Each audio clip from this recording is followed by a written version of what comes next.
Hello friends, welcome back to the new video guys. Today guys we are going to talk about guys display and brightness setting in our Technophone. In this video guys we will talk about guys how can we on guys our adaptive brightness in our Technophone guys. Guys you want to on guys your adaptive brightness mode. So guys how can you on in this video guys I will show you friends.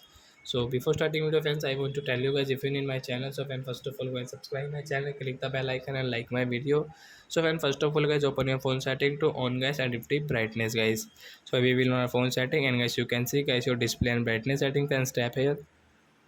Guys you can see guys your adaptive brightness mode. So friends tap here and guys you can on from here, and guys you can use guys your adaptive brightness mode setting from here. So we call it guys also guys auto brightness mode also guys. We call it also guys auto brightness, and guys you can see this brightness at notification. So are you friends you have understood how to on, and guys you want to off, so guys you can off from here also. So are you friends you have understood how to on and off adaptive brightness in our Technophone. So that's it guys, thanks for watching guys. Now we will meet on next video. Bye friend, before going please go and like my video.